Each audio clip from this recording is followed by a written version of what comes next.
everybody. Welcome back, folks. We'll see you in hell. Here we are. Seeing you in hell. Hearing you. You're hearing us. I'm Joe DeRosa. And I'm Pat Walsh. And this is the podcast where we do horror movie commentaries. It's brought to you by the FANGORIA Podcast Network. For more information about that network, including other programs, how to follow our show or other shows, and find episodes of all the shows, go visit fangoria.com. But enough of that. Here we are. This is a special Halloween episode where we will be doing Halloween 6. No, I'm sorry. 8. 8? Well, I see why you might be confused, Joe, because there's so many of them. I think there's 6, then there's H2O, then there's Resurrection, and that's what we're watching tonight. Yes, we're watching Resurrection tonight. Why Resurrection? I'm sure you're wondering. Without question, one of the worst of the Halloween films. It's because the only two Halloween films on Netflix are this one and 6. And 6, which is the worst one. Now, I haven't seen 6. I thought it would be too odd to be like, yeah, we're just going to watch Halloween 6. Resurrection, at least you're getting a fresh start. But I just watched H2O, and Michael Myers' head was cut off with an axe. Well, they explain what happened here. I mean, is it like they attach him to electrodes? Now, I know I saw this in high school. I don't remember anything about it. When I watched H2O, I did remember that. I remembered LL Cool J's masterful performance as a guy writing erotic fiction until he gets shot in the head, and then he's like, hey, I'm back. He does come back at the end. Gets shot repeatedly by Adam Arkin, and then he's like, I'm all right. Kind of crazy. Yeah, and then I think there's like a comedic beat on the way out with him and the wife. Isn't he like on a he's stretcher? like, now I'm going to write an erotic thriller. Yeah. He's like totally fine. Yeah, and then as he walks off, you hear a very ADR line. He goes, ADR in the biz means you looped it in after the fact. Well, to say what looping means. Looping means you're they do it in comedies too. Like if anyone has their back to the camera, you can add jokes for them, like awkwardly loop in dialogue to get extra laughs. And it's always very obvious. It's like a completely different. Yeah, or you'll see their lips frantically moving, and then it'll say like 3 words or whatever. Yeah. But LL Cool J, as he's walking off, goes, "Yeah, I'm fine. The bullet just grazed me," because clearly the audiences were like, yeah. Could we get some explanation as to why he gets shot 9 times and he's fine? I'll tell you, I always had a problem with those sort of explanations for things. Yeah. But I have spent the first portion of this week, I'm spending this entire week, for the first time writing a script. Yeah. I've written for TV shows, but I've never received a script assignment. Ooh. So I'm home. Congrats. Well, thanks, Pat. But I'm home. I got about 20 produced apps to my name. And, of course, all the residuals that entails. But go ahead. That's very exciting. I'm doing it for the first time, and no, it's very exciting. Well, it's. I'm not bringing it up to be exciting. I'm bringing it up serious. Well, thank you. I'm bringing it up to say, I get those half-assed tie-ups now. I'm like, oh Christ, just put a fucking one sentence explanation in on page 28. Yeah, especially for a minor character like LL. Yeah. And in Resurrection, we have Busta Rhymes inheriting that role. Busta Rhymes. By the way, if you're home and you've heard the podcast before, this is the time. Get Halloween Resurrection all queued up on your Apple TV or whatever your device is, on your Netflix. It's always a Netflix movie here on We'll See You in Hell, so you can watch along with us if you choose. That's why we're hard panned. I'm in one ear, Pat's in the other. If you don't want to listen or if you don't want to watch along, you don't have to. But find that now, because we're about to start. Look at this cast. We got Daisy McCracken, which sounds like a made-up joke name. It's like if I were to pitch in a comedy, her name's Daisy McCracken. They'd be like, "What is this, Joe Dirt 3?" That's not a real name, but it's her actual name. I was so excited to see this film when it came out because I loved H2O. I thought H2O was amazing. I saw it opening weekend in the theater. I think I did too. It's good, and the last half of it is very good, I would say. I loved it. I truly think it's a more or less flawless sequel. All right. Calm down, but it's pretty good. I really like it. I think it's the 3rd best Halloween movie. Well, I know Ken Hanley agrees. He just did our Fangoria representative who put this whole thing together. He did a Facebook post where he ranked them all, and he went 3, 1, H2O as the top. Wait a minute. He put Season of the Witch as the best Halloween movie? I thought it was kind of crazy, too. I just watched Season of the Witch and really enjoyed it, but I don't think it has any business being called a Halloween movie. But he ranked that as the #1 Halloween movie. Yeah. Wow. And to me, and I know you were saying 2's up there, which I think is really crazy. 2's my favorite. To me, 1 is so much better than the other ones, and it's not just because it's the classic or whatever. It's just a million times better in every regard. But okay, I guess you guys all have your thoughts. I don't know if it's that. Pat just laying it down. It's just a million times better. Look, the first one, I'd say the first one is the most film-like out of all of them. Well, we're talking about films. Sure, but I would say the second one can't exist without the first one. The first one has a certain style to it, right, that the others potentially don't have, or at least in the amount that the first does. But I love the second one because to me the second one feels like the third act of a movie. To me it's when the story really gets going. It starts right at the end of one. Yeah, I liked that. It's where all the mythology is revealed, that they're brother and sister, and it's just very exciting. Good deaths too. His death at the end of 2 is amazing. Like he's on fire. But then there's also like a woman sitting in a hot tub and like a scientist lab or whatever, where that makes it feel very cheesy and not like any sort of classic movie to me. But I love that hot tub death. That's a good one. Look, she was a fantastic looking lady. But what do you say we start this? Let's start it up. If you're watching along, get yourself booted up, hit pause as soon as the picture comes up there on the movie, and then we'll count it off. All right, everybody's paused, everybody's set. Yeah. Here we go. 1, 2, 3, play. Now, H2O, I did a little research, ignores all the events of everything except 1, 2. So it goes 1, 2, H2O, essentially. Yes. And then does this pick up after H2O? It must. Resurrection. This picks up after H2O. This is why... And how did they get it so bad? It's why I was so excited to see it, because I all the promotion for the movie showed Jamie Lee Curtis. Yeah. I said... They knocked it out of the park with H2O. This was a fairly recent follow-up to it. It wasn't like years and years went by. And I was like, okay, they're riding this heat. Right. The Busta Rhymes thing to me, I was just like, well, LL Cool J's in the other one. So I guess they're just thinking like it's potentially good luck to have another rapper in the cast. And Katie Sackhoff of Battlestar Galactica. Yeah, I was there opening week, and... as we'll soon find out, spoiler alert, Jamie Lee Curtis dies within the first 5 minutes. Tyra Banks is in this. I didn't remember that. Thanks, Joe. Oh. I wonder why they didn't list her in the cast. So really, she's the headlining this film is Busta Rhymes. Yeah, well, and I didn't know that We're watching a Busta Rhymes movie right now. Yeah, and the minute you realize that in the theater, when Jamie Lee Curtis dies like 6 minutes in, you're like, oh, shit, this is like a Tyra Banks, Busta Rhymes movie now? Yeah. Which is not what I signed on for, Pat. Right. That's not my bag. It also has Thomas Ian Nicholas, who was the Rookie of the Year. Who? Funky Butt Lovin'. You never saw Rookie of the Year? The movie about that kid that plays pro baseball? Kid that plays pro baseball. It's a great movie, actually. John Candy is the announcer. Came out at the same time as Little Big League, where a kid inherits a major league team. And that kid is is in this? Yeah, he's in this. All right. And he's in American Pie. Now we discussed this and then we forgot it again. Turn on the subtitles. I don't think I can now that we're rolling. Oh. I think you have to do it before. No, you can't do subtitles on Netflix. You definitely can. All right. Well, we're out. Who the hell cares? Yeah, I guess not.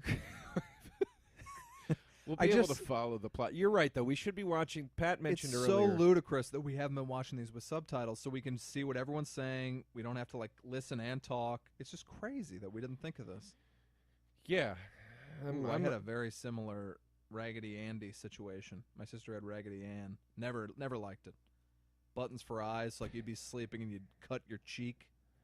Pat's referring to the fact that Jamie Lee Curtis's character, Laurie Strode, in this has a Raggedy Ann doll on top of her pillow. So wait, she's in an asylum? She's in an asylum. But she killed him. Now this is, well... Her nightmares are over. This is what bothers me. Okay. She's in an asylum. Let's start where the problem started for me when I saw this originally. It opens, she's in an asylum. Immediately you're like, what? She had a kid? She had a boyfriend?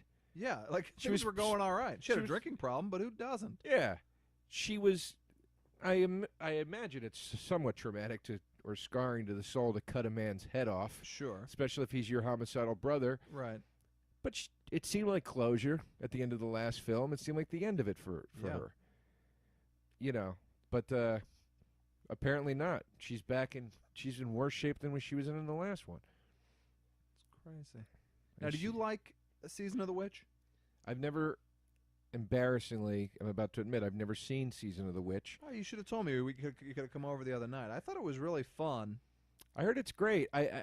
Here's the thing. The reason I never saw it was because when I was a kid and I would watch the Halloween movies, which my mom got me into, my mom was always like, Part 3 was dumb. It didn't have anything to do with the other ones.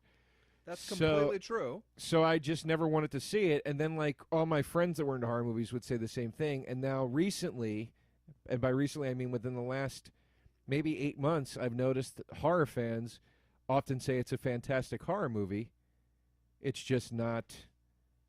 Yeah, and I knew that going in, so I didn't give a shit. Yeah. But it is truly crazy that out of, like, this 12-part series, the third one is just its own thing. It's kind of insane. Did you catch what happened there? Why Michael Myers is still alive? Switched his body, put his mask on the paramedic. And then so Laurie Strode accidentally decapitated the paramedic. But and then he put the paramedic in the body bag? Yeah. So when he stands up in the thing and all that and walks exactly like Michael Myers and reaches out and touches her hand and does everything exactly like Michael Myers and she looks into her brother's eyes, that was actually some rando? Yes. That's fucking stupid. Same size. That's fucking stupid. It is stupid. It didn't need to be done. I'm realizing now I did see this and I fell asleep in the theater, which tells you a lot about a horror movie. There's a reason I poured a double black coffee before we started this podcast. It's 10 p.m. at night where we are. Yeah. And late for our usual recordings, but the city we're in, Los Feliz, just like I know you didn't fully come outside to greet me, which I thought was rude. You should have come out on the lawn with your arms spread wide. But it smells so skunky out there tonight. And I'm not talking about the usual Los Feliz weed smell.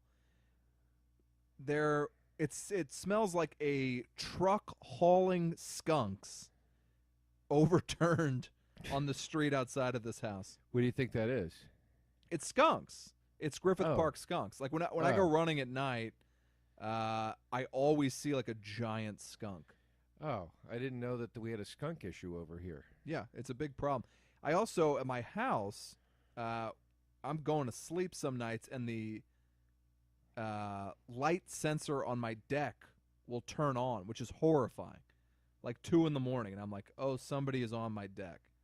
And I looked out the other night. There's a skunk that must have been 80 pounds waddling across, like bigger than most dogs, waddling across my deck, just like it owned the fucking place. So I'm like, every night when this light comes on, I guess they just sit out here and have a party. It's terrible. It's like the great outdoors. Yeah, exactly. There's Subtitles. Yeah. Great Outdoors, man. It's got some really funny stuff in it. I'm a big fan of the movie. The problem is the love story between the teens, which it was clearly kind of forced in, but sure, something for the kids. It's a really funny movie. I mean, John Candy, Dan Aykroyd. What do you want? It's a great movie. I've told you this before, but I once, on top of my trash can outside, not in the can, lid was closed. Yeah. Right on top of it, perfectly like new, spotless copy of The Great Outdoors on one side of the disc. Hey. And Uncle Buck on the other side. Ho, ho, ho. Spotless disc. Just sitting there. That's amazing. Didn't know where I it thought came you were going to from. share your own raccoon or whatever story when you said trash can. I got kind of excited. Well, I will say this. I did. Uncle Buck's one of my favorite movies ever made. It's fantastic. One night I was walking the dog, and I got home, and there was a skunk sort of in front of my house. Okay. But then he scurried off, and I just remember thinking, if he sprayed my dog right now, that would be a moment where I'd have to really rise to being a dog owner. I'd have to deal with it. And I was like, Or would I deal with You it? drop the dog in the trash and move on with your life. I'll tell you, when it's 11:30 and you're tired, Yeah. that's not that crazy of an idea. What do you got to do in that situation? You just violently scrub the dog forever? I don't know. Like you spend the rest of your days scrubbing a dog? I think I would have had to, like, leave him in the yard for a minute, go inside, look it all up on the internet. It would have been a 2-hour process. I mean, it's not a one-and-doner, Patty. What the hell did he just get out of that vending machine? All those choices and he gets some nondescript honey bun? He's a chunky guy. All right. I don't, he looks sort of like a Key and Peele character. He does. He does. He did get that weird. That was odd. Like you couldn't read what it was. It's probably because he couldn't choose. They have all these rules with product placement. Like if he chooses one, then you got to pay the company or what they pay you. Or Yeah, they clearly shoved some kind of half-eaten donut into a saran wrap. Right. That tells you the kind of penny pinching operation we're running here with Halloween Resurrection. Now, for all intents and purposes, the beginning of the film here, it's not terrible. I don't like that it starts with her in the asylum, as I said. But you got your security guards creeping around the basement. It's a little eerie. It's a little spooky. Michael Myers is somewhere in there. You know that he is. Uh-oh. Is he in that washing machine? No, but the washing machine just went into slow motion, which means he's going to find something in there. Oh, like a head, yeah. Or a dog. Yeah, I believe it's a head, if I remember correctly. We just hit our dog cruelty quota for this podcast. There he is. There. I love that. Now, by the way, the mask in H2O was not great. And I looked it up and I was like, is this the mask I remember? Because it's not the mask I'm seeing now either. And they said people complained about the mask and did reshoots. And they also did some CGI frame-by-frame replacing of the mask. Because people were like, what is this? Wait, what? How do you mess something like that up? I never noticed anything out of step with the mask. It's a different mask than the first, 1 and 2, and it's a different mask than I'm looking at now. This is not this clown mask I'm talking about. What's the difference? Not a major difference, but the one in H2O looked a little goofier, I think, and a little less scary. I do remember it looking a bit more crisp or something. Well, almost this one like, looks very crisp. Almost like he bought a Michael Myers mask. Yeah, and I guess, maybe he doesn't always use the same mask. They probably took it away if they put him away, but... I mean, this is basic movie trivia, I'm sure you know, but it's the original mask was a William Shatner mask turned inside out. Bill Shatner, I did know that. What's Billy up to? He's in a new horror movie, Tales of Halloween. Supposed to be great. I didn't know he was in that, but I'd love to see it. No, I'm sorry, he's not. He's in another horror movie, the Christmas one. Christmas the Horror Krampus? Story. Oh, Christmas Horror Story. Okay. Which also has a Krampus story in it. Yeah. But then Krampus is like evil Santa? Yeah, Krampus is... There's a Krampus movie coming out, I believe by the guy that did Trick or Treat, and then... Trick or Treat's pretty good. I like Trick or Treat. I thought that'd be a fun one tonight, too, and that's not on Netflix Instant. But I know all these movies were at some point. I almost suggested, and then I forgot because I'm not prepared, that we just go off the grid tonight and not do a Netflixer, but do a DVD so we could actually pick a Halloween movie we wanted to watch. Yeah, I do think it's smart, though, just to reach the masses. Most people have Netflix Instant. Of course. But, I mean, we did It's Maniac a branding Cop 2. issue, Joe. Yeah, that's true. That wasn't, people kind of rolled with that. People rolled with it. That was a fun event. And, as always, we love your guys' feedback. Also, can I discuss the star ratings issue? Oh, I don't care. All right, so tell them very briefly what happened with you and the Opie and Anthony show and why the racists of America hate you. Anthony and I had a bit of a public falling out. It's been very quiet for quite some time now. I don't know what his stance on it is currently. I have, since everything happened, said publicly that my regret was that grown men, and I included myself in this, resorted to Twitter and online fighting or something, Right. and didn't handle things privately. And I included myself in that blame. There has been no noise about it. Everything has been quiet. As far as I know, it's more or less behind us. But now, there's still some angry fans out there that are which is crazy. that to are me, just. that I these think people it's have this one little in guy. their lives. Yeah, I think it's one guy. So It seemed like one guy wrote all these reviews because Yeah. they all said roughly the same thing, and also had one sentence different to make it seem like it was a different person. Each Yeah. time. So and But the all, issue is our podcast had 5 stars or 4 or Yeah. whatever. It was doing really well. Yeah. And then somebody comes in and gives it 8 one-star reviews in one day, and each review is like, Joe DeRosa hates women. He's a racist. Anti-Semitic was another one too. He's anti-Semitic. And they all said the same basic thing. And none of that's true, by the way. It's obviously ludicrous. And so now this podcast hovers around like a 3-star, and it does matter to get people to hear it. So, like, congratulations, your voice is being heard, and this fun podcast about horror movies that we do now looks like it's not popular, and you're shitting on it. So thanks, man. Well, it's, Because why? Because Joe had a falling out with a guy that you don't know and will never meet? What's wrong with you? okay. So I'm asking you, if you like the podcast and you're listening, it takes 10 seconds to click the 5-star rating and try to get us back up, because now we're going against all this shit. And now the guy's going to hear this, and now I'll be a target, and he'll be like, oh, Pat's also a racist. 1 star. You know, but well, just it happened. get a life. It happened to. I'm assuming it's the same person or small group of persons behind it, but it also happened to my album ratings and all this other stuff. So everything I have online basically has like 1 star. Yeah, I mean, like so- why would you try to bring a man's career down for that? Like, what's wrong with you? What's wrong with America? Look, this is social What? networking. Why did she just kiss him? Oh. She said, "I'll see you in hell." I don't like that Jamie Lee Curtis kisses him on the lips. It's very weird. you I know? definitely saw this movie because I remember that moment.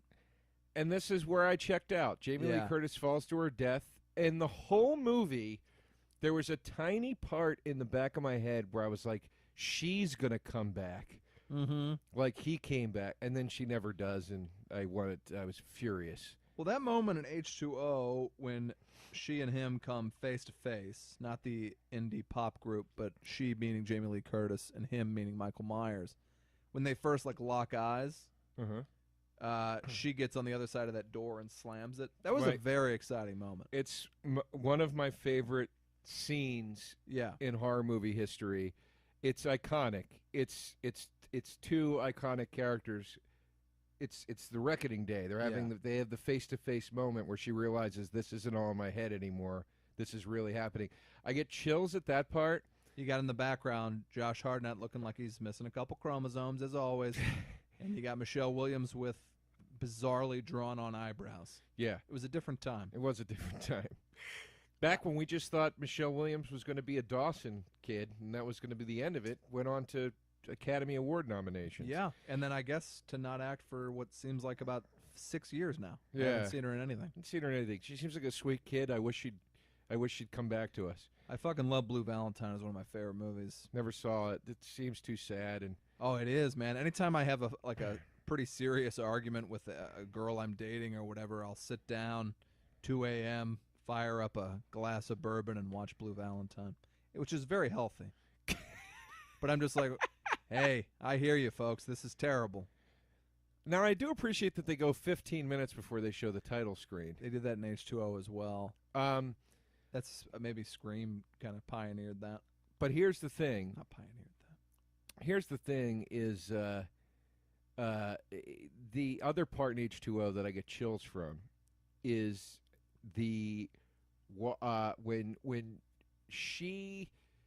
when Jamie Lee Curtis shuts the gates, she tells her kid and his friends to run. Yep. She shuts the gates, and she realizes that she's locking herself in with Michael Myers, but now she's going to go and confront him. Yeah.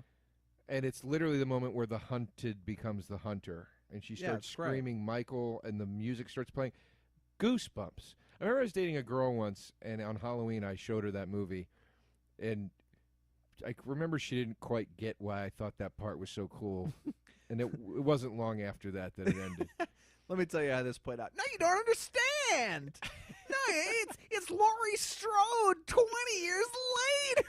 Yeah, that was And her- wasted breath. Her vagina getting so dry with each word that you say, just drier and drier Yeah. as you rant on and Yeah. on about what this iconic scene means to Just you. a paling, drying slab of skin until it looked Crackling. like the Michael Myers Yeah. mask. Chafing. We should tell the listeners about our real life, my real life Halloween moment this week. A true terror come to life. I had a dream about our friendship. I texted you about this. I Yeah. had a nightmare about our friendship that we were... I haven't heard this yet, so I want to know what it was. Yes, this was the nightmare. We knew A There- nightmare on Friend Street. there was a third friend we had, but we didn't like him. Did you see him in the dream, or it was a He, nondescript? he was like a guy in the dream, Okay. but like he wasn't like a guy in real life. Okay. But he was this guy, and I knew in the dream that we hated him. Right. That was backstory, though. That wasn't happening in the movie. You know what I mean? So I was with the guy one night, and I go, "What do you think Pat's up to?" And he goes, "I don't know. We should text him." And we both texted you separately and Okay. didn't say we were together, but just like, "Hey, what are you up to?" And then you only texted him back and said, like, "Hey, man, I'm around if you want to hang out." And I was sitting there like, he texted the guy that we hate. He didn't text me back. Yeah. He must be furious at me. And I woke up, realized it was a nightmare, was shaken still. Went to the Grove, bought some corduroy slacks and a Kindle Fire, and then texted you and said, I said just that. I had a nightmare. It shook me up so bad I had to buy something to take my mind off of it. Right. And then I didn't hear back from you. And I was like, my God, it's happening in real life. It was the nightmare come to life. And I have not been receiving several texts lately. Yeah. And I get a lot of texts from unknown. It'll say unknown, message not received. I'm having some issues with my service. yeah, AT&T, can you help me out? yeah. So when you texted me last night and I said, did you get that text? And you said, no, what are you talking? I was the relief that washed over me, Pat. Well, that's very touching that you care so much about the friendship, Joe. Of course I do. Of course I do. That's a sick thing that I've heard of people doing, and I've had a couple friends be like, "Hey, we should both text this person at the same time." I don't remember who it was, and I wouldn't say on air anyway, but somebody was like, "This friend of ours is such a star fucker. You text him," because it was as a friend of mine who was kind of famous, Uh-huh. and then I'll text him, and we'll see if he only responds to. And I was like, I don't want to know how this plays out. I wouldn't want to know either. I don't want to know And- that it's sick. And we weren't doing a test in the dream. We were just like, let's both text Pat. We just failed to say, hey, we're hanging out together. Right. And then that was it. And I was, Right. oh, God, it was all kinds of, ooh. I remember once Pete was doing his podcast. Pete Holmes was doing his podcast. Yeah. And he had Patton Oswalt on. Right. And I don't know what they discussed before this happened, but my phone rang. I saw it was Pete. I didn't answer. Then my phone rang a second time, and it was some weird 310 number. I answer, and he's like, this voice goes, Joe DeRosa, it's Pat Oswald. And I go, oh, hey, Pat, what's up? And he goes, can I ask you a question? I go, yeah, sure. And he goes, why did you answer my call and not Pete's? I And- heard that actually. Yeah, and I said, I didn't. This must be a new number. I didn't have it. I Yeah. thought it was work calling. Right. I think I also did say, obviously, to Patton, were it you, I still would have probably answered. Yeah. That's not a shot at Pete. I Right. talk to Pete every day. Too much, frankly. You know. Anyway, Jen The guy- Kirkman in a supporting role. it does look like Jen Kirkman. Look Look at this guy. They couldn't get the guy from that '70s show. They tried. That's a guy who, when you cut to, as we just proved, everyone at the same time says, "Look at this guy." Who? He's still going up in bars, being like, "Hey, I don't know. You ever see this movie Halloween Resurrection? I was in that. It was like My God, how hot was Tyra Banks? Jesus Christ. Tyra Banks is still incredible. I haven't seen her in years, Yeah. so I don't know. I'm not saying like she lost it. I'm just saying like right there. I'm like, my God. She still looks great. She has a talk show and she seems to have a screw loose, but she was very hot. She still has a talk show? Yeah. That fucking talk show is still on? Oh, I don't know if it's still on, but I remember when she had it. I don't She'd think it's come out on every anymore. couple weeks and be like, "This is what fat looks like, America." Yeah. That was like a big thing, which was Oprah's bit first. Was it? Oprah would come out and be like, "I lost 100 pounds," and like 2 weeks later, she'd be like, "So, I gained that 100 pounds back," which I can relate to. Oprah, I do the same thing a couple times a year, not 100, but. This kid, by the way, in Halloween Resurrection is going for the Jason Patrick circa Lost Boys Yeah. look-alike award. Yeah, Lost Boys would have been a good one, too. I mean, really, we were like, let's do a Halloween episode. We got to do a Halloween movie, but what? Well, this is feeling very Final Destination-y right now. Well, that girl just screamed so loud a glass broke, which is absurd. That's well, let me ridiculous. ask. Now, so obviously H2O had a compelling reason to be made, and it was released on the exact 20th anniversary of the original Halloween, which is very cool. And they did a fantastic job. Yeah, Kevin Williamson did not he got credited as a co-EP on it, and apparently he rewrote the script pretty heavily, and he just got that credit as like a thank you, but he didn't get credit as a writer on the movie. He didn't? He didn't. It's two other guys. Jamie Lee Curtis got that movie made. I didn't. She knew it was the 20th anniversary coming up. I saw her in an interview once, and she said, I thought to myself, I can still get something done in this town. I picked up the phone, I made a call, and Nice, they Jamie. said, yeah. I love Jamie Lee Curtis. Always have. Who doesn't? I was watching Trading Places Oh, God. earlier today. How about the nude scene in that? Holy shit. And I remember, I mean, I've always been obsessed with Christopher Guest and his movies, and when I found out he married her, I was like, dude, you're the best. Yeah. And apparently he's just a complete, like, asshole and, like, so, like, bitter and angry, which I also love. Really? And he landed, like, the most positive, happy woman there is, Jamie Lee Curtis. Is he bitter? Any interview I've seen with him, he's just, like, he's angry in a very hilarious way. That's He's great. very quiet. I can relate to that. I read Martin Short's biography, and he's got a lot of really funny Christopher Guest stories. So I think he made the first like spoiler alert joke. I think before spoiler alert was a thing. But he was talking about how he was like, even some of my friends were critical of my career choices during this period. It's like I can still remember sitting at a bar with my friend Chris Guest. And I told him what I was working on, this new movie called Captain Ron. And he said, what's it about? And I told him, well, Kurt Russell and his family, me and my family are on a ship. And we bring on Kurt Russell, who plays Captain Ron. And he is kind of a wild card and shakes our family up. And he's in the middle of saying this. Christopher Guest goes, whoa, whoa, whoa. I didn't say ruin it for me.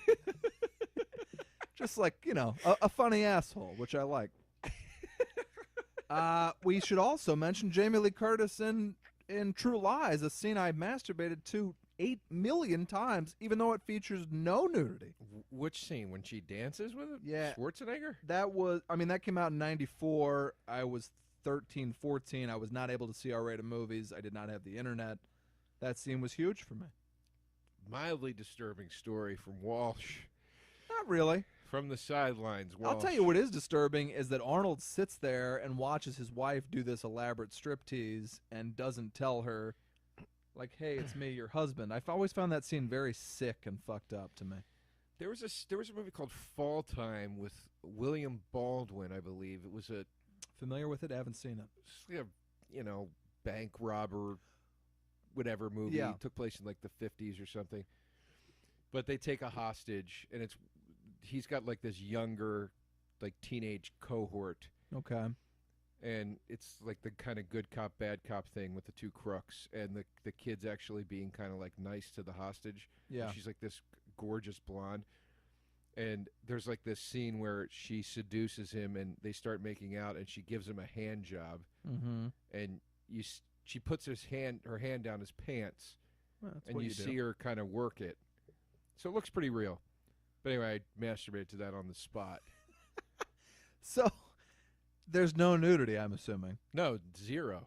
Just It's simply just a hand such- down a pant. And it's you're telling such me a me real- masturbating to Jamie Lee Curtis looking amazing in a bra and panties is disturbing. Pat, I never said I wasn't a hypocrite. All right.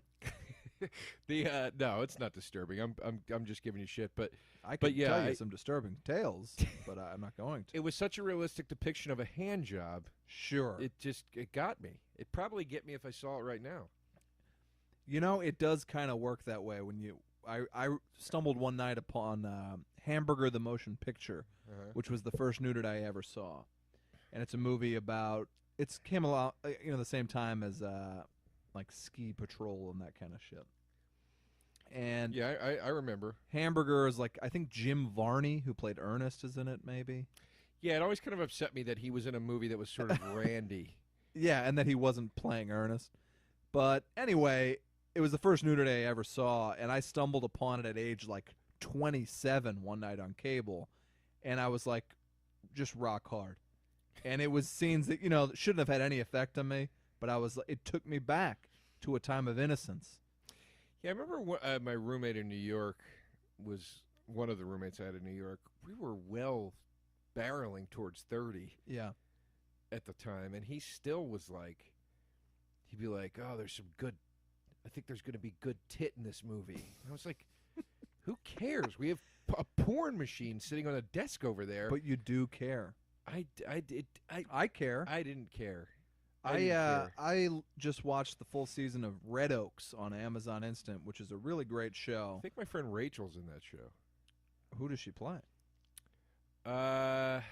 If it's the show I'm thinking of, she plays like a sort of, I think maybe like a kind of floozy girlfriend to somebody Okay. or something. Well, I mean, there's plenty of floozy girlfriends on the show. I think it's that show. I gotta watch. Anyway, whatever. It's a great show. I liked it a lot, but I mean, what compelled me to keep watching, aside from really enjoying it, what made me be like, yeah, I'll watch the fourth in a row, was the nudity, if I'm being honest. It could just kind of, How much it's nudity is it's in an extra thing that keeps you hanging on, How much nudity is in it? Ample.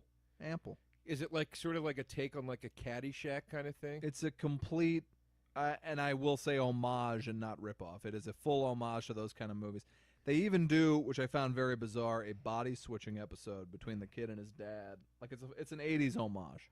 Oh, okay. I don't think this is the same show. It probably is, though. It's at a country club in the 80s, and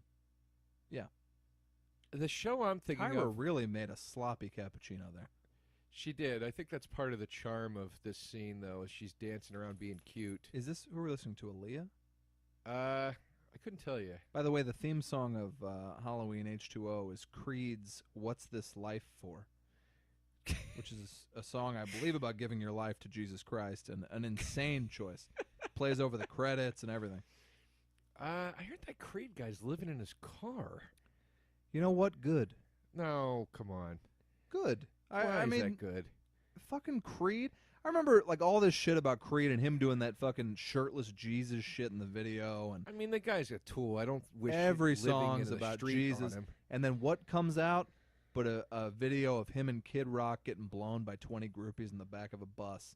Oh, okay. It's like, no, you can't do it both, my friend. Yeah. You can't do Well, it both. Tiger Woods proved you can. You can't be on your knees on Sunday and then get them on your knees on Friday night. People. I thought your knees was used for praying. See, now I have this giant Halloween box set, and I've been going through it and loving it and watching like these feature-length documentaries on the movies, and I realized I can watch hours of documentary footage on any movie, whether I like it or not. And if it's a failure, all the better. You know, everybody's talking about Season of the Witch, like, yeah, we messed up, like it's a bad movie, and then the documentary comes around and it shows you that people now love it, and it was like its own little Rocky, the documentary. Yeah. Like, it was very inspiring about how things can just take 20 years sometimes before they catch on. So I loved it, and the documentary on H2O I haven't watched yet, but like that's awesome that Jamie Lee Curtis got it going again. So now they're like, yeah, let's do H2O. Why would they kill off Michael Myers? Were they just thinking they killed him in such a way that they cut his head off? Like, was Jamie Lee Curtis like, I'll do it once and never again, and we got to kill him? But then the movie was a hit, and then they're like backing up the money truck because she made at least $1 million to be in the first 5 minutes of this movie. I think it was probably, I think it was. I think it was either that or it was just they said, if we want to keep going, here's how we'll justify it. Right. But I don't think that. I think it's probably the former. I don't think that was the case. Nobody from H2O is involved in this one. Yeah, that's true. Except, every money's money, and it was a big hit. Everything down to the titles. the titles in this film look like video game titles. Like That's true. it's everything. Everything. None of this was done with the value of the that looks terrible. Right predecessor. there. Well, that's supposed to be like right. When H2O starts, like the opening 5 minutes, it's kind of a stupid scene, a nothing scene, but when it starts with Joseph Gordon-Levitt. And that woman, Loomis's nurse gets out of the car or whatever. It's shot so cool. It's great. It's playing Mr. Sandman. The titles look just like the original titles. Everything's perfect. And then, the very next one, they're like, yeah, we'll just cash in with some dog shit. It upsets me that Jamie, look, who am I to judge? If they said to me, here's $1 million for a day's work or whatever, I would have been like, yeah, okay. But it upsets me that she's in this because I wish she wasn't, so I knew she was like disapproving of it or something. Sure. Well, the woman's doing yogurt that makes you shit commercials now, but does any genre treat its fans shittier than the horror genre? It's especially when you get into sequels and stuff like they. And you and many other horror fans, reasonably so, allow themselves to care. And it's got to be so devastating for people to be like, like the other night I almost watched Tremors 5. That's on Netflix Instant. And I was like, I tried. I can't. Jamie Kennedy, I can't do this. I shut it off because of Kennedy. Yeah. I was going to watch it. I shut it off because of Kennedy. I can't stand Jamie Kennedy. He almost ruined Scream for me. Yeah. But I shut it off. But I was game. I was going to give it a shot. I liked the opening where the guy's like lowering into that pit and falls. And I haven't seen it yet, but they actually explain too how the different types of the tremor creatures, like how the circle of life works with them. Okay. Which I thought was pretty cool. And Yeah. it made me understand why there was a land one, an underground one, a land one, and then a flying one. Yeah. So I thought that was cool. It's just there's only so many times we can watch them like destroy the mythology of something before it's like, well, is the original still great or has it been tarnished? And I can usually treat the original as great, but they just announced like they're going to do a Die Hard prequel. Yeah. Well, like I don't know what to do about that. Die Hard. I don't know what to do. The last Die Hard to me was equivalent to this type of sequel. Die Hard, Live Free or Die Hard was fucking awesome. It was solid. I loved it. It was solid. I'll give you that. But I felt like they were rebooting the thing. It was a true sequel. It felt like Die Hard. That's fair. That's fair. It was great. I thought it was great. And I think 1, 2, and 3 are all A movies. They're just, I love the first. 1's a classic. 3, you corner me at a weird time, I can be like, yeah, almost as good as the first. I love. And 2's a blast. I love the first 4. Ran out to see the 5th one when it came out. Couldn't wait. So these guys haven't steered me wrong yet. It's so clearly 5 is so bad. It's like they took. It's like they. Personally, my theory is because they did. Remember that movie with Bruce Willis on the boat? Striking Distance? That was supposed to be Die Hard 4. Yeah. And I guess they were like, this isn't a Die Hard movie, and they just made it into Striking Distance. Yeah. Well, my theory is with Die Hard 5. That was cool, what they just did there. Yeah, it was scary. No, I just mean like... Yeah, the mask. It was cool scary. little twist. Are these guys Reservoir Dogs? Yes. Nice little Miramax No, it's twist. Pulp Fiction. Pulp Fiction. Okay, go ahead. Sorry. Die Hard 5, I was like, this is a script to another movie, and they just changed it to Die Hard 5. Mm-hmm. This isn't Die Hard. It had none of the tropes or elements of Die Hard. Yeah. It had nothing. None of it was the same. It was the kind terrible. of shit they used to do all the time. Like, like this movie like is going to be a Dirty Harry movie, and I'm like, nah, we'll throw it to somebody else. It's not good enough to be a Dirty Harry. Like, There were rumors forever that Gran Torino was going to be another Dirty Harry movie. well, that honestly, that would have been amazing if it was like the Rocky Balboa of Dirty Harry. I would have loved it. And I think we can still get that in before Eastwood dies, and I would fucking love it. Yeah, I'd buy it. I mean, look, they're doing Indiana Jones 5. They've said now. Come on, man. Listen, I'm in. Yeah, I'll And they be said there, they're going to have Ford in it, and they're going to. They said he'll pass the torch, Yeah, but it will not be like a James Bond thing where a new guy will play Indiana Jones. right. I'm in. Quick, I'm in. quick Gran Torino story that I don't think I ever shared with you. I was in New York, and I was visiting from L.A., but I was trying to do a long-distance thing. I had a girlfriend in New York. Mm-hmm. I went, when she would work, I would go to all these screenings, Academy Awards screenings, because I was in the Writers Guild, so you get to go to movies for free around Oscar time. Sure. One of them was Gran Torino, and I was like excited to see it. I think Gran Torino is a pretty ludicrous movie, but it's very entertaining. It's an absurd film. Yeah, it is entertaining. I find it absurd. Yeah, no question. It's confusing to me. When he's saying all the racist stuff, I'm like, is this supposed to be funny? They're playing it for laughs. They are, Definitely. right? And at the end, the funniest part of the whole movie is Eastwood sings a song about a Gran Torino over the end credits. And so it's like the movie ends, and I was like, wow, that was crazy. And then you hear, there's a Gran Torino. He sings. It's insane. Anywho, I'm sitting in New York, and they have these tiny screening theaters that make you feel like a king, and they're like 30 seats, big cushy seats. So I go in, I'm watching the movie, and there's one chair like taped off. And as the opening credits start, in comes and I don't want to tell tales out of school, but I think you can only say he was extremely drunk, minimum, Philip Seymour Hoffman. Okay. And he's like, I feel like he probably smelled. He looked homeless. He was drunk, and I was just like, whoa, like this is a big sighting. Who doesn't fucking love Philip Seymour Hoffman? And, you know, when he died, I was like, I thought of that day, and I was like, yeah, this guy had some demons, you know, whatever. But he comes in, and he's stumbling and whatever, and he laughed so hysterically throughout Gran Torino, like the Joker, like De Niro in Cape Fear with a cigar. Like, he was maniacally laughing at Gran Torino, and it was so infectious that I had like the whole theater was like dying laughing at how funny he found this movie.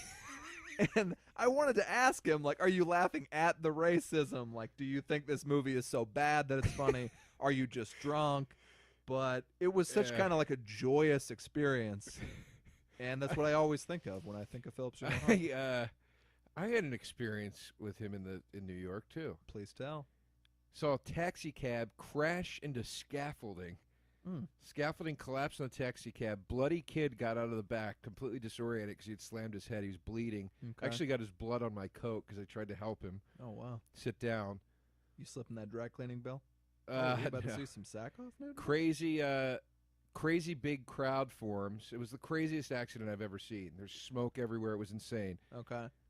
Crazy crowd forms. My friend and I are just standing there in disbelief. We can't believe we saw this thing happen. And then through the crowd comes Philip Seymour Hoffman, again looking quite homeless, on a 10-speed bike. Okay. Just kind of looking over his shoulder like, what the hell's going on here? Stops for a minute and then keeps going. And my friend Joanne goes, only in New York. Yeah. I thought you were going to say he rescued the kid or something. But. He got there way after it happened. Okay. So he was just kind of like, what the hell is everybody looking at? And then saw like the wreckage. But we saw the actual accident happen. Yeah. I saw a cab drive through scaffolding and the scaffolding collapse onto the cab. That's crazy. Now in a movie there'd be 4 like building painters up on that scaffolding. It was nuts, dude. Thank God it happened at night. I can't believe nobody died. Yeah. Now this is, is this pairing? Could no, it wait. be more unbelievable that this? No, wait a minute. He What? just said big perv, and they dubbed that dialogue. Is this PG-13 or something? No, it's R. His mouth just moved, and somebody dubbed in big perv completely off. Maybe they just didn't get it, and it was just a bad dub job. Well, this movie is pathetic. What are we looking at here? That's the first time this has been said on this podcast. And we watched Leprechaun. And we're supposed to believe that chump was bringing that girl into a room to Well, have that's sex? that was what I was focused on. Was There's a lot to deal with here. this kid that looked like a reject from like the Hogan family. Well, for a minute I thought it was Buzz from Home Alone. That's what I was going for. Yeah. I couldn't remember the reference. And then I realized he would have been like in his early 30s. Buzz from Something Home about Alone, by the way. Well, he was in an episode of Louie as the guy driving Louie to a gig, and it reminded me of the guy who drove us in Denver. Why? What was he doing? Well, the guy who drove us was great and Oh delightful. no, yeah. It just I don't do those. I don't like tour the globe or whatever like you do, Joe. But the Globetrotter. the premise of the Louie episode, I know you were on a Louie episode as well. Yes. But the driver is just super chatty, and he has to tell him like, "Hey man, I don't want to talk," and the guy like starts crying and has a big breakdown or whatever. But he was awesome in that, and he's amazing in a movie for you Netflix Instant users, if you want a recommendation, called Blue Ruin. And I was watching Blue Ruin, which is kind of like a Simple Plan type joint. You got Buzz from Home Alone in it. And I was loving it, and this actor comes in, and I was like, man, this guy's like real. He gives an amazing performance, and about 10 minutes in, I was like, where have I seen him? Where have I seen him? And when I looked him up and made the Buzz connection, I about fell off the couch. Good for Buzz, man. Like, I love that. Nothing brings me greater joy than, like, okay, you're Buzz in Home Alone. By all accounts, by now you should be working at an Amoco station. And he's like, you know what? I'm going to do some indies. I'm going to be on Louie. And now he's like a great character actor. Good. I love that shit. That's great. That's great. I'm happy for Buzz. He's my favorite. He's my favorite line in Home Alone. Look what you did, you little jerk. Buzz is awesome, obviously. That's the best line. And I loved when Macaulay Culkin hosted SNL and Chris Farley did that line. Yeah. It was one of the funniest things I've ever seen. Buzz, your girlfriend. Woof. I'm going to see Home Alone. They're bringing it back to theaters for one night. One night only. I mean, I couldn't love a movie more. Speaking of which, it's Halloween week. Very disappointed in the options for what's screening in L.A. this Halloween. There's Nothing that interested me at all. Nothing. No. I missed it. We missed the Dawn of the Dead one. That would have been good. Downtown was. And I missed The Thing, which I wanted to see at the ArcLight. I would have seen that. Yeah, we just fucked Does the ArcLight have anything this weekend that's good? I think they might be doing like Psycho Halloween Night, but you never want to go to a movie at midnight on Halloween night. You're at a party or something. Well, what about tomorrow or Friday? It's conceivable. It's conceivable. If you haven't figured out, folks, it's the Wednesday before Halloween. It is, and we're hoping to hopefully this is dropping Saturday, Halloween. It will. Special gift to the fans. We talked to Ken. I think it's actually going to drop Friday. That's great. That's great. So the fans will get it. Here's Busta Rhymes trying to bed Tyra Banks. God, in the movie. Can you imagine even being in a position where you might have a 1% chance of having sex with Tyra Banks? In these days, are you kidding me? I would blow that immediately. I would just be a disaster. I would drink too much, try to be charming. It's a completely different machine. It's not and I don't mean like the mentality of being able to flirt with somebody like Tyra Banks. I mean the mentality of people in that position. They just think differently, male or female. Yeah. You're just in a status place where your ego, your confident, whatever it is, it's all just designed very differently. Yeah, well, it's like a girl will walk into a bar, and especially in L.A., a girl will walk into a bar or whatever, and like it's almost like a cartoon where your jaw hits the floor and like your tongue rolls out like a staircase or whatever. Like you can't believe what you're seeing, but it would never occur to me to approach that girl. No. But to some guys, it's like, yeah, I'll roll the dice. I mean, I saw a girl tonight on the street that was so hot and so cold to me as she walked by. She made me ashamed of myself. Now, I felt like some sort of. She was cold, or you just got a cold vibe? No, I was walking with the dog. Usually, you'll get a smile from a girl when you're walking your dog. They think the dog is cute. Right. Walking with the dog, walked past her, just gave a nice, friendly smile. I mean, ice. I felt like some sort of deformed troll that had crawled out from under the bridge. She might be getting a lot of lecherous shit, you know, and that's how she now treats the world. We don't know. Who knows? You can't take it personal, Pat. That's what they'll tell you in the 4 Agreements if you've ever read it. I bought it and didn't read it. I bought it on your recommendation. You could read it in like a most day. things that would probably greatly help my life. I ignore them. That's what I do. I am working on a new bit about therapy, about how 90% of the reason I ever go to therapy is to work on my problems with intimate relationships. Yeah. Yet I've never left therapy where I didn't treat it like a weird breakup where I just slowly fade away. It's no different than a relationship. Exactly. Yeah. It's every reason that brings me there. That's how I end the therapy. I had terrible. so much tension with my therapist this week that I was like, okay, so now therapy is really no different than like just a relationship that I'm trying to work on. Mm-hmm. Like I went in and she starts she'll never listen. She starts every one by looking at me and being like, so what's going on? That's how we start each week. And it's like throwing a bucket of ice water in my face. I can't, and I'm like, and I wind up talking around the issue for 50 minutes, and then we finally latch onto something, and she's like, that's time. Every single week. Because it's that, and I told her, I was like, you can't start with me anymore with, so what's going on? It's like, it's this general shit, and it makes me freak out, and I don't like it, and she was like, oh, okay. And we got tense, and we got weird. Really? Then when we leave, usually she's like, have a great week. And this week she goes, so I guess have whatever kind of week you want to have. Drop this lady. It wasn't quite as confrontational as I'm making it. And I told her, I was like, I know why you say what's going on. It's a device. But I felt exactly like Tony Soprano. Being like, I know what you're doing here. I know what you mean. I know. Quit trying to outsmart me. Like, quit. Like, there's. By the way, the therapists you see on TV shows where you go in and they go, okay, so last week we were discussing your father or whatever, and it picks right. That doesn't exist. I've had therapists my whole life. I've never had a therapist where it felt like there was any, like I've had great therapists. Yeah. But I've never felt that level of continuity. Maybe that's what you get when you pay $500 an hour. I don't know, but see, my therapist too much tries to connect things to my father. I'm like, yeah. No. I just mean like the continuation of the discussion. Yeah, like, yeah. Have you ever had a therapist that picks right up where you left off? I never had that. No.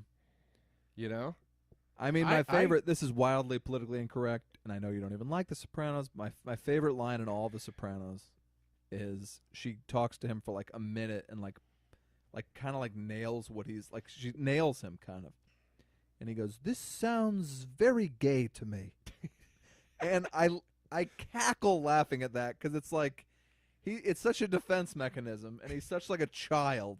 Yeah, and that's how I am when I get in there. I'm like, I go into therapy like, please help me, and then I'm like, quit trying to fucking help me. Yeah. I know what I'm doing. It's a terrible pattern of behavior, as is most of what I do.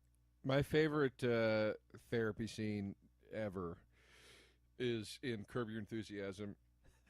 When he sees him in the thong? No, well, that's great, too. Amazing. It might be the same episode, but he's in therapy, and he walks out of therapy at the beginning, and Richard Lewis is there, and he's like, how you doing?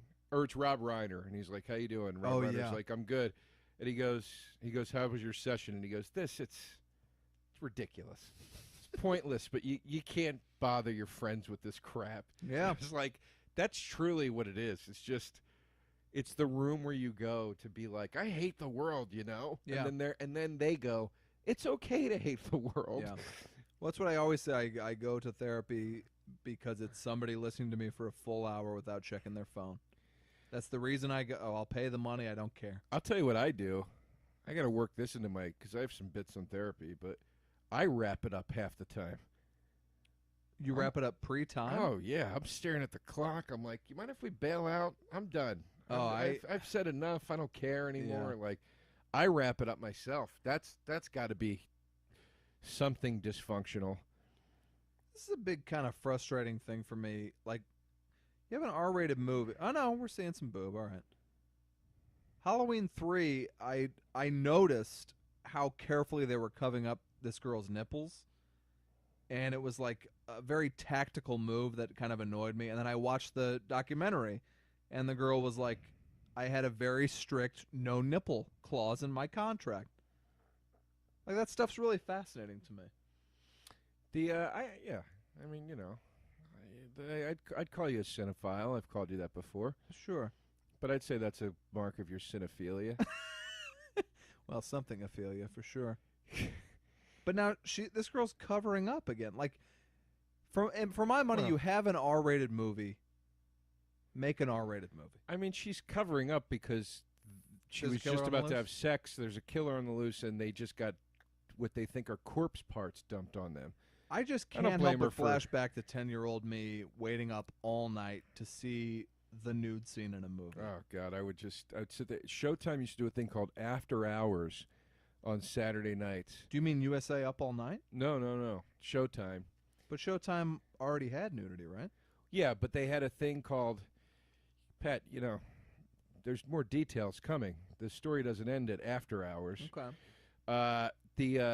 They had a thing called After Hours on Saturday nights, and it was right around the same time SNL was on. Right. And they would show, like, you know, softcore porn, basically. Okay. So they'd show, like, Lady Chatterley's Lover.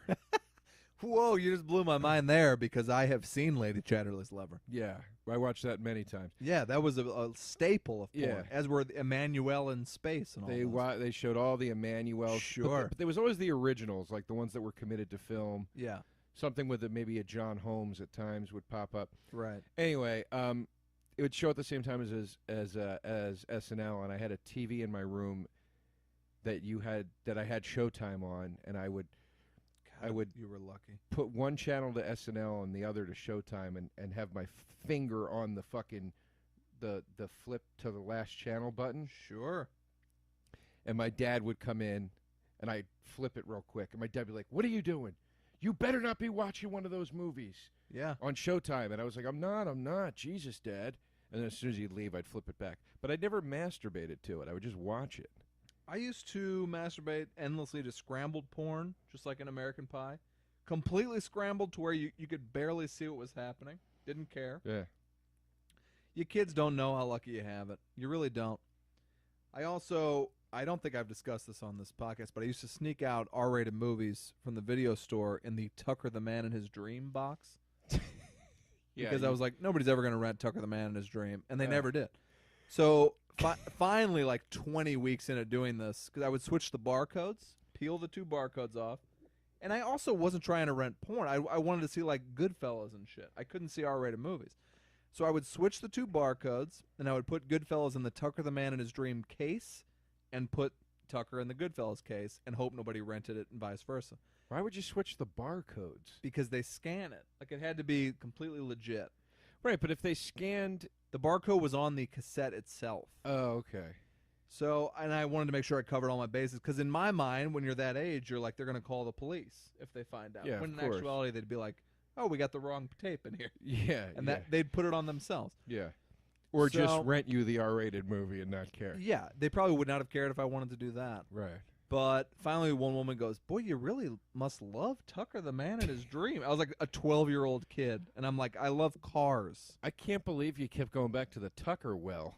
Yeah, well, I said I love cars because it's about the Jeff Bridges, and he invented Sure, of course. Whatever. So one night, I remember I came home. My dad was sitting next to a bag of videos from Schnucks, which was the grocery store in Missouri. Sure. And I would rent 6 at a time on my bike and then ride home. And he had all 6 in this bag sitting there, and he's waiting for me. And I was like, God damn it. And this was during one of the few times where I had tried to rent some nudity, and I rented, like, Basic Instinct, I think. Right. So, and I'm probably 14 years old, and I had already seen porno at a friend's house, but he's like, I walked in the door, and as the door shuts, he goes, what's next, Patrick? What's next? Am I going to go into your room and find the videotapes where you actually see the penis going into the vagina? Well, he couldn't have made that any more awkward. It couldn't have been worse. I remember, by the way, that's a verbatim quote, and I'm 1,000% sure of that, and that's 25 years old. Because I remember it very well. And I was like, Dad, I'm sorry. Now, when he would rent R-rated movies, and I knew that he wouldn't leave the house over the weekend, I would come creeping out of my room, 4 a.m., bring the tape downstairs once he went to bed at 3:30 a.m., bring the tape downstairs and watch it with my ear to the speaker. I did that for Pulp Fiction. That's the first time I saw Pulp Fiction, one of the greatest movies ever made. I watched it with my ear to the speaker, God almighty. looking up with my eyeball touching the screen because I was so terrified. And I was 14. I saw that in the theater with my friend, and we enjoyed it. I'm happy for you. Good God, Pat. Sounds like a prison camp scenario. It was terrible. I remember when I was 19, I was home from college. I had a porno movie called Anal Honey Pie Part 2. Bright red tape. Sure. Bright red cassette tape. I had it in my room in sock drawer or something. My mom goes, I come home one day, I'm home for the summer, and my mom goes, I hope I'm not embarrassing you. Oh. I was cleaning in your room today. I found a tape, a red tape, and I obviously know what it is. And I go, Mom, stay out of my room, because I'm mortified. Yeah. She goes, I just have one question to ask you. And I was like, what? And she goes, are you gay? You can tell me. And I was like, because it was called Anal Honey Pie. And I go, no, I'm not gay. It's a porno movie. And then I told my best friend that night the story. My friend Jim, who you've met. Yeah. You've met. Love Jim. Told him that night, that story that night. And he goes, I remember we were really high. And he goes, you realize what you were saying to your mother was, I'm not gay, Mom. I just love watching chicks take it in the shitter. Yeah. Which your mom was probably very relieved by, to be honest with you. My mother, my friend, I'll just say Ben A, because he might listen, and I don't want his name out there, but he's one of my best friends.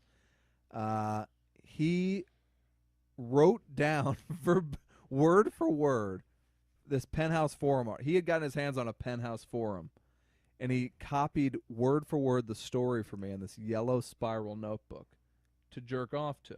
Kids, do you understand how lucky you have it? I want you to step back. I'm masturbating to something my friend copied down in a spiral notebook. So he wrote down this erotic story, and my mom did the same shit. I was cleaning your room. By the way, my mom never cleaned my room. I had to clean my room. She was cleaning your room, and I found this yellow spiral notebook, and Pat, what's going on here? And she thought that I had written the story, and it was an original story that I had written. It was insanely graphic. She must have thought, this kid's got talent. He's a little pervy, but he's got a gift. Probably. It was beautifully written. But I said, Mom, a friend of mine at school, and I started to say Ben and then changed the name. I wrote this down and gave it to me, and he was like, check out the story I wrote. I read a couple of words, and I was like, whoa, this is not for me. Right. And, the pages were probably stuck together, and I don't know if she believed me or not, but it was a pretty good cover on the fly. And then what happened? She was very, very angry and crying and et cetera. Oh, boy. You made her cry, huh? And then it's like now, I can go out to get drinks with my mom, and she gets wasted, and I'll be like, fuck this. Or, it's so sick. And I hope I'm not that way with the children I may or may not have, I remember, I'll tell you a double whammy. I was in high school, came home, had a tape in the VCR. I'd been renting Spice. Remember Spice? Did you have that? Where you lived? Well, I know what it is, but I didn't have it. I didn't For have those of you anything. that don't know, there was, back when you had pay-per-view, where you had to pay for the movie on the TV. Right. Through your cable network or what? Well, I guess you still kind of do that, but it was a different system. There was this thing called the Spice Channel, and it was porno. They'd cut out the insertion shots, Yeah. but it was porno. I think that's what I was watching Scrambled. And and I would lie to my mom because there was enough in the price difference. Right. It was close enough. The Spice movies were like $5.99. The regular movies were like $3.99. So I could get away with getting a couple Spice movies if I carefully picked the titles of the films, Yes. So I'd find ones that didn't sound too suspicious, and I'd rent them, and then I would tape it on a videotape. and then I'd masturbate to it later. Okay. And the shit hit the fan one day because I was, I did it one day, and then I left the house, came home, got caught. My mom was waiting for me, had the cable bill fresh out of the mail with like $35 in spice charges on it. Plus, she found the tape in the VCR and knew what I had been doing. That was a bad day.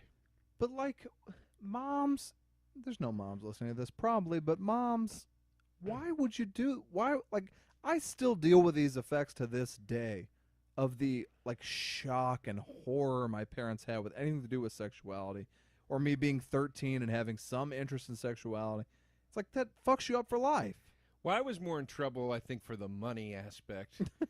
I mean, my mom was mad about the porn, too, that I brought it into her house or whatever, but, like, the money thing, you know. The perfect way to handle it is, like, Deanne Wiest in Parenthood. I don't know why I talk exclusively about Parenthood on this horror movie podcast. And Diane Wiest. Anne Wiest. But, yeah, she finds the bag of porno, and she's like, let's talk about it, blah, blah, blah. Isn't it, like, Joaquin Phoenix or something? Yeah, it is a young Joaquin Phoenix. Young Joaquin. And she's like, well, I knew you must be interested in sexuality or filmmaking, one or the other. It's a good job. So Ken Hanley, because I feel like we need to at least talk about Halloween for 1 second. Ken posted, and it's a great post on Facebook. I'm liking it now. Fact: the 3 best Halloween. Ken is our Fangoria guy, and you should follow him on Twitter. And he knows his shit, man. He's a horror expert.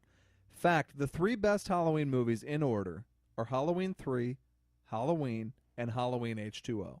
Halloween 4 ain't bad. Halloween 2 is overrated. I agree.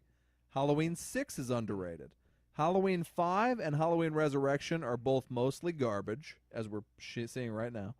Rob Zombie's Halloween 2 is better than Rob Zombie's Halloween. I can't believe he's putting 6 over 5. I think that's ludicrous. Well, I got to watch both of those. Those are the 2 I haven't seen. I mean, other than being introduced to a young Paul Rudd in part 6, I mean, I don't see the value in it. 6 is also the one where it's called The Curse of Michael Myers, and they make up this thing where, like, this is some ancient evil Indian spirit thing. It's stupid. Yeah. It's fucking stupid. It's like it's not, I don't know. They really go back to those ancient spirits in these things. I own now every Friday the 13th movie, and I've only seen the original and the recent reboot. And I'm excited to go through them. They're fun. The original, in my opinion, is one of the worst ones. Part 1 is one of the least exciting. Is Kevin Bacon in one? Yeah, Kevin Bacon's in it. He gets a good kill too. Have you seen Sleepaway Camp? I've never seen Sleepaway Camp. That's fantastic, and even 30 years later, I will not reveal the twist of that movie because it is so incredible. Is it a comedy? Beyond incredible for its time. It would be incredible now. I thought it was a comedy. Sleepaway Camp, it's got a few comedic elements, but it's no different than Friday the 13th. They just have an amazing twist in it. All right. And they do it in like a crazy way. So if you haven't seen it, see it. I just saw, speaking of slasher films with Jamie Lee Curtis, I just watched Terror Train, enjoyed it thoroughly. Never seen it. I did see Prom Night. I love Prom Night. Is Terror Train set on a train? That would be why it's called Terror Train. Okay. I thought maybe they were running a train on Jamie Lee. Great flick, man.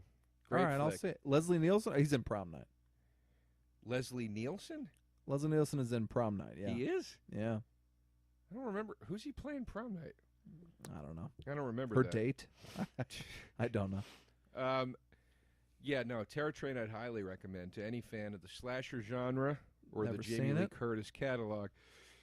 I just bought, because I had never seen it, and it fell off Netflix instant, the Blob remake. Have you seen that? I love the Blob remake. I believe I own it on DVD. Yeah, shit. I should have borrowed it. Yeah, I'm think I excited to own see it because I've always heard it's great. It's fun. Kevin Dillon, introducing Kevin Dillon in that film. Yeah, that's right. Yeah. Now he's Johnny Drama. Yeah. Actually, that's not his first movie. His first movie is Heaven Help Us. Oh, yeah. Which he is tremendous in. Is Vince going to do the movie, or isn't he? I got this Johnny Bananas cartoon coming out with Dice. He's got the best, one of the best lines and deliveries I've ever heard in a movie is the kid he picks on in Heaven Help Us. This kid, Caesar. Okay. They get in trouble for a prank they pull at school, and this fat, nerdy kid, Caesar, goes, I'll never get into Harvard now. I'll be forced to go to Queens College. Mm-hmm. And Kevin Dillon goes, you ought to fit right in at Queens College. Not bad, Kev. It's a nice zinger from the side. Sure. And he just lands it, man. All right. He Well, really he's a master. Yeah, I like that Kevin Dillon. But yeah, the Blob remake is very good. I think it's one of the few remakes of a classic horror film that actually the story in the original film or the original idea were serviced by the remake. Like they were able to do things technically that they just never could have done in the 50s. Right. And I know it can Chuck obviously Russell get more. did it, who's like Darabont's old writing partner. They did, I think, Dream Warriors. Love Dream Warriors. One of my favorite horror movies, for sure, is The Mist. Love it. We've talked about it. Yeah, I was so blown away by the ending of it. And tonight, I think I'm going to go home and watch the black and white version because I have not watched it yet. And I've heard it's the preferred director's cut version. Yeah, the black and white's great. Speaking of, we've been sort of talking famous horror franchises on here. Steel the other night at Best Buy. Steel. Steel, you I mean got- like I got with a Michael Steel. Jai White? Oh, Oh, no, I got it. wait, but what is Steel? Not Spawn. No. I'm saying I got a Steel. Oh, is at Steel the Best Buy. Shaq superhero movie? Yes. Okay, all right, let's move past it. But that's not what I didn't buy Steel. By the way, this is in Halloween 4. This is like the cool part in Halloween 4 is she has to climb out onto the roof, and then they just kind of Ripped it off. half-ass regurgitated in this one. Anyway, What are they The doing now? They're Omen. watching this on a video feed? The Omen, all 4, original trilogy and remake on Blu-ray, I own it. $7.99, Whoa. brand new. I own it, but I think I bought it for like 15. You can find shit like that. Tinker around on Amazon. Like this thing I bought on Amazon is like $6, and it's the Blob, Christine, the Seventh Sign with Demi Moore, which I've never seen. You see her boobs in that. It's pretty sweet. Pre-job, though, right? I don't remember if it's pre-job, but I think she got the job for striptease. she's pregnant in it. Okay. But you do With see the her devil's boobs, baby? and it's still kind of hot. I think so. Yeah. Something like that. I don't All right. remember. I almost bought a Stephen King one the other night at Best Buy. It was $10. It was Misery, Needful Things, Carrie, and The Dark Half. But I already owned Carrie and Misery, and I didn't really care to own The Dark Half. And Dark then- Half is terrible. Needful Things is barely okay. Misery is a masterpiece, and Carrie is a masterpiece. Yeah, I wanted to get it for Needful Things. I thought, well, then I could sell the other DVDs, but I didn't pull the trigger on it. It's okay. And a lot of times you buy those 4-packs, 8-packs, or whatever, and the quality's really terrible. Well, that's I feel like these Omen Blu-rays are not going to be like true Blu-ray. They are great because I watched them. Oh yeah, Yeah, $7.99. I mean, that's a steal. it's amazing. I got to go into Best Buy. I mean, Best Buy at this point should just be like bartering with you like you're in India or something. I mean, they should just be like, yeah, what do you want? For, like, like The deals they're on going under. DVDs are amazing. All right, I'll head up there. Are they going under like in every department or just with media? I guess if you want a TV, although I got my TV on Amazon, I think probably for electronics they're still doing okay. A washer dryer, that sort of thing. Some say Amazon's the devil. I love it. I do support the physical stores. I go to Amoeba I do too. Records once every week, maybe every 2 weeks. I buy DVDs wherever I can. Yeah. But I do love Amazon as well. I mean, it comes in very handy when you can't find the thing. It's out there. great, and then I do feel really bad about it, but they're offering things. They're almost immediately to your door, and they're always so much cheaper. But we are supporting the destruction of the small business. Well, I'll tell you, for one thing, it's, I started like painting recently, Yeah. and I got the stuff on Amazon because I was able to get like a 15-color acrylic paint set for $8. Yeah. And I was looking in art supply stores, and a single tube was $10. Yeah. I was like, it's for some throwaway bullshit hobby I'm gonna do, like just to kind of relax myself. I'm not gonna spend $300 on it. Yeah, That's gonna stress me out. It's a really sad thing, you know. Like I eventually, well, now I mean here it's not an issue, but in Missouri I was like, fuck Walmart. You know, like my dad was like, never go to Walmart. They're disgraceful. They're terrible people, etc. So I stopped going. But Walmart was kind of the in-store Amazon of its day. You know, like they just did everything. They get everything there at the cheapest price, and it's hard not to go. Right. But you are destroying businesses when you do it. I love a Target. I'm not gonna lie. Target's great. I love Target. I'll do a Target for a lot of my. And Target, if I'm not mistaken, doesn't have. It's a little more expensive than Walmart, but it doesn't have any of the bad rap that Walmart has, right? No, Target has a very clean rep. Yeah, they're like the nice Walmart. By the way, this is always a sign of like a really bad horror movie is when you're in like the final. The final moments here, and Busta Rhymes is doing like a stereotypical shitty karate hi-ya voice. Well, do you know why he did that? Because at the beginning of the movie, this is all the foreshadowing they gave you for that. At the beginning of the movie, he was watching a kung fu movie and in his hotel room and getting excited about it. And then in this final showdown with Michael Myers, Busta Rhymes karate kicks Michael Myers and literally goes, hi-yi! And I think it's supposed to be like kind of funny. I've seen like a meme or some sort of video of Busta Rhymes kicking open a door and going, trick or treat, motherfucker. Look, I'm a big Busta Rhymes fan. We haven't gotten there yet, have we? I'm a big Busta Rhymes fan. Oh, his music is incredible. I don't approve of the movie casting of him in this. No. I like him in movies. I liked him in Higher Learning a lot. I fucking love Higher Learning. Yeah. And I'll still put on Woo-Ha, Got You All in Check. Which, look, when a guy's got you in check, he's got you in check. Yeah. There's nothing you can do about it. Higher Learning is a very good movie. You know what? It's Singleton. Where's Singleton? Come back, baby. Yeah. I got today, speaking of Academy screeners, and that's probably what your FedEx thing was on your door. I got the Academy Awards screener of Furious 7. Ooh, really? And you flip it open, and it tells what they want to be considered for. Best Picture, Best Actor, Vin Diesel. Oh, boy. Like, come on, guys. I liked Furious 7, and I'm like, come on, guys. You're not taking that home. I haven't seen it. I look forward to getting the screener. I was very excited to get the Straight Outta Compton screener the other day. Straight Outta Compton is amazing, and Furious 7 is really good. Yeah, I'm looking forward to it. Furious 7, it was kind of funny. I saw it with Pete, actually, Pete Holmes. We went up to the Vista here, and we got up, and we were like, that was really fun. And he looked around, and like, I bet half that crowd, and I'm talking about some bros in that crowd, some dudes, had tears streaming down their face. They handle the Paul Walker shit really, really well. Does he die in the movie?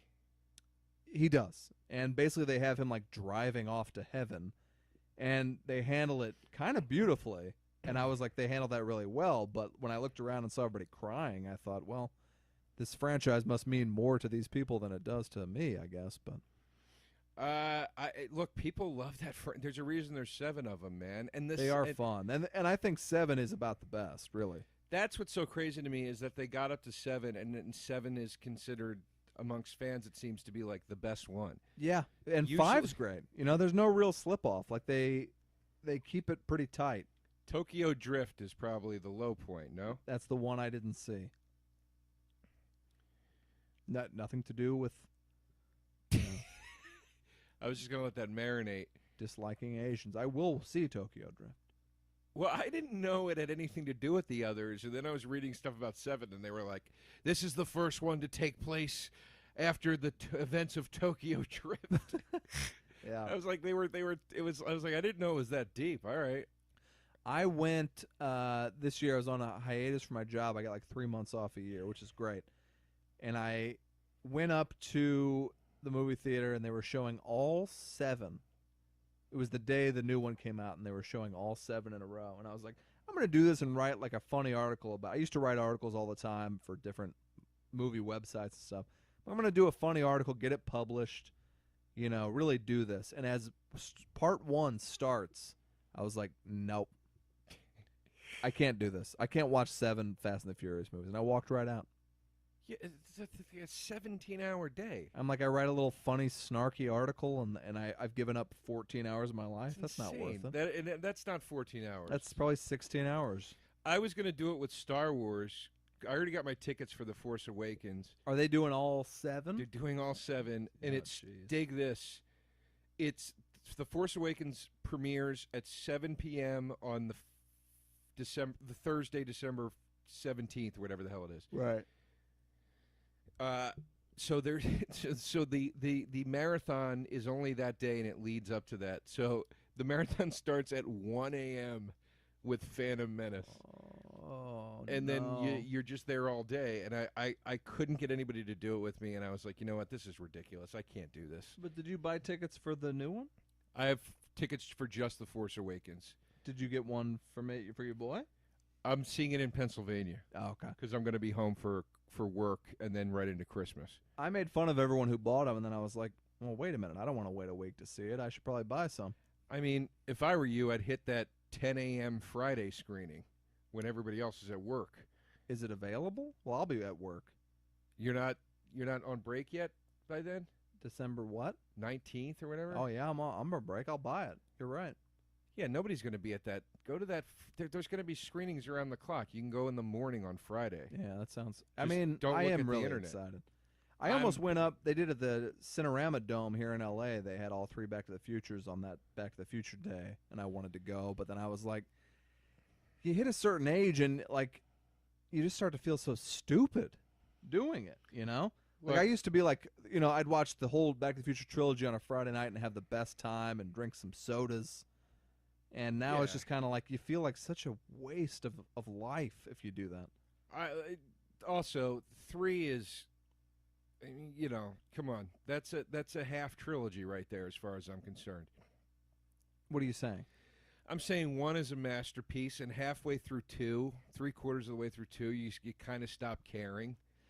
And I disagree. Because there's my problem with the second one, is the whole time, once you get to the part where they go to the 50s again, you're like, well, they're just going to the 50s again. Even the makers of the film have said they didn't like that aspect of it because it was just a retread. And But I was like, so now we're just seeing the events of the 50s of the first movie in a different perspective. I think here's Trick or Treat. There it is. Oh, Buster Rhymes just said trick or treat, Trick or treat, motherfucker. motherfucker. Look, And then the third one I is- just watched 2 because 8 million people were talking about it this week for the whole "it was the day he went to" thing. It is genius that they go back into the first movie. You've never seen that, really. No, But you haven't, but it's too soon to Neglect do in it the future. in 2. Yeah, I agree. I completely agree. Have I told you what my layout for the third, for how it should have been? I don't think so. This is what it should have been. The entire goddamn second fucking movie should have been in the future because we waited 5 years to see that. Yeah. It was so exciting at the end of the first one when you're like, oh my God, they're going to go into the actual future now. Yeah. The whole movie should have been that. By the way, Hold on. Okay, yeah, go ahead. End of that movie should have been them going back to 1985. The camera pulls up as Marty steps into the town square and realizes Biff has taken over 1985, and it's this dystopian reality or whatever. Then part 3 is them trying to rectify 1985, come to terms with all that. Then they go back to the 50s. Yeah. For the second half of part 3, and then you're tying it back to the original, and then it ends. And you don't want them to ever go to the Old West. No, God Almighty, no! It's fucking terrible. That I've said it a million times. That third movie to me felt like when they would do like the Facts of Life goes to Europe. I need to watch 3 again because that's the one I've seen by far the least. It's terrible. I watched 2 this week and I fucking loved it. 1 is a masterpiece, no question. It's perfect. But 3 is kind of a question mark for me. I need to rewatch it. 3. I loved it as a kid. Loved it. Yeah, I hate 3. I hate it. I I've just never sat watched- through it in its entirety. I tried a million times. I can't. Wait a get minute, through it. you've never finished it? I know it. I've seen it out of sequence, like, Okay. and I know all the parts. I know everything that happens, but I've never sat through in a viewing and watched it straight through. I've Do they tried. really I wrap- can't do it. Do they really wrap victims of things in blankets like they do in movies? I don't know. I've never been on a murder scene. Well, Seems to only be yet. when there's a murder Yeah. that happens. Well, they do it in Die Hard. I guess a lot of people do get murdered in Die Hard. Yeah, it's some sort of traumatic. Anytime there's been an explosion. I just don't see cops having a lot of blankets on hand. Well, the paramedics do that. It's not the cop. You know what? I think it's stupid. This is the best part. Buster Rhymes' description of Michael Myers here at the end. Okay. He actually, here we go. Here he's. Michael Myers is not a soundbite. He's not a tie-in. He's not a scandal. He's a killer shark in baggy-ass overalls. Did you hear that? That's fucking terrible. He's a killer shark in baggy-ass overalls. This was the end. This was the end of the Michael Myers legacy. This was the wrap. They never made a movie after, except for Rob Zombie. Yeah, and I hate the Rob Zombie ones. Holy shit, that was terrible. That's the end of it. They're doing part 3 now. Rob Zombie? Or they're doing another Halloween. I don't know if it's going to be they won't say if it's like part 3 or if it's another reboot. You know, they're fucking rebooting the Leatherface again, and they're rebooting Friday the 13th again. It's like, why Whatever. reboot it? Just make a sequel. I don't, you know what I mean? Like, Yeah. I don't know. I just, you know. I Go was ahead. watching because I'm sorry, Joe, but this is a Back to the Future podcast that we're doing, not a horror movie podcast. I was watching Back in Time, which is this new Netflix documentary. How is that? I haven't watched it yet. It's very solid. There's a lot of great stuff in it, but they seem pretty happy with the trilogy, I would say. Like they don't talk shit about 2 or 3 really. No, they seemed happy with it. They seemed happy with it. Okay. You know, they like that the third one is the Old West. They were like, we thought it'd be a lot of fun. Yeah. My problem with the third one is the focus shifts. It's not the whole point of that movie about that series to me is the salvation of the McFly family. Right. That's the whole point of the movie. And then the third one suddenly is Three's like a sweet. I got to go save Doc. The hell does it have to do with anything? Yeah. Like it's just a separate story. That should be a short story in an anthology of Fan Back to the fiction or Future. something. Yeah, exactly. Yeah, they were saying. Let me see.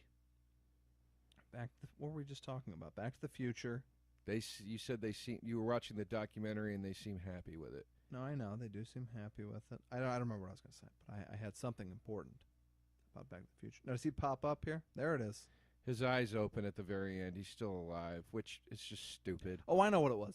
Yeah. So, did you see Back to the Future 1 in theaters in 1985? Man, my parents took me, and I was traumatized because I only knew Michael J. Fox from Family Ties, and that's why they took me to see it. Right. And I loved him so much, and to see him swearing was traumatic for me. Oh, wow. Because I was in like second grade, and it upset me very much. Wow, But I that's loved the interesting. movie. I loved the movie. Sure.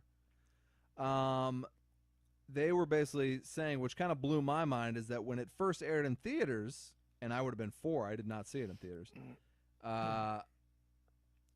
that they did not have the to be continued at the end of it. Really? But that was added for the VHS release. No, it said I saw it in the theater. It said to be continued. No, it's in the documentary. They didn't have it in there, and Well, if it didn't, in between 1 and 2, VHS came to light, and they put that on because they knew they were going to make the sequel. I can tell you this: if that wasn't in there, it was glaringly obvious. It was implied that there was going to be a sequel. Well- My parents and I left going, I can't wait to see the next one. Oh, okay. Well, now, because they didn't have a whole lot of faith in it, it didn't seem like, and they're talking to Bob Gale, who co-wrote it with Zemeckis in the movie, and he's like, oh, yeah, nobody knew, and he's like, we just thought they were heading off to the next adventure, but we never thought there was going to be a sequel. Yeah, well, it was 5 years later, and then they did parts 2 and 3 together. Yeah, like Lord of the Rings style. And which I had never heard of at that time. I think that was one of the first movies to ever do that. There's also, and they go into this in the documentary, because I remember this vividly, is that Zemeckis talked in like a press kit type thing about how the hoverboards were real. Yes. And there was like I think it was on TV, like probably after, probably after the fucking Facts of Life or whatever. But Zemeckis is saying hoverboards are real, and we just haven't quite released them to the market yet. He's like fucking with kids, like having a little fun. Yeah. But they talked about how there's this whole generation of kids who's like, let me see these hoverboards. Yeah, I And they remember are that. trying to make them. And they had this guy going in like a half pipe, and it wasn't as far off the ground, but they were off the ground. They are trying to make them. Yeah, no, I know. Did you see the sketch on Kimmel where they show up? I waited the whole night to watch it and then forgot. It was great. Yeah, all right, I'll watch it on Yeah, he's demand. doing his monologue. He's talking about how he's like, today's the day that they go to and Back to the Future 2, and then the time machine shows up and Doc and Marty get out, and they do just a little bit. It's a pretty long bit, and it's actually very funny. And How's Jay Fox doing? He's great. It was great. Okay. And the whole thing was them being like, you must have hoverboards here, and and Jimmy Kimmel was like, no, like just that was the gag. Like, no, we don't have any of that stuff. Right, that's good. And at one point, Marty's like, Doc, the future sucks. This is terrible. Yeah. It was funny. Anyway, listen. Folks, I'm happy we were able to bring you this special Halloween edition. I think we even talked about Leprechaun more than we just talked about Halloween Resurrection. And I'm sorry, but some weeks you just don't give a shit about the movie. All right, and I hope you just like us. We're just a couple of men. This was a tough Even one. though Joe is anti-Semitic and racist and hates women, I hope you come back for me and my quips. Man, where are they getting these things? It's just terrible. Ugh. And please, I'm not kidding. If you're listening, we heard what our fan total is, what our listener total is. It's really good. And thank you all so much for listening. Thank you guys. Ken told us we're doing really good numbers. Thank you. If if a couple of you go and pop us off of 5 stars, we'd be sitting pretty. Yeah, guys, we'd appreciate that. We would And appreciate we'll keep it. bringing you the goods here on We'll See You in Hell. Presentation of the Fangoria Podcast Network, produced by Thomas DeFeo, executive produced by Ken Hanley of Fangoria Entertainment. For press opportunities, advertising inquiries, and information about We'll See You in Hell, contact Ken via his email, ken@fangoria.com. Thank you, everybody. Thanks, everyone. And what I want to say each week and haven't, I only answered somebody on Twitter about this, is that the opening song is written and performed by one Joe DeRosa. Because people love it. It's very nice, Pat. Thank you I very think much. people should know. All right. Happy Halloween. Be safe. Don't eat any candy with razor blades in it.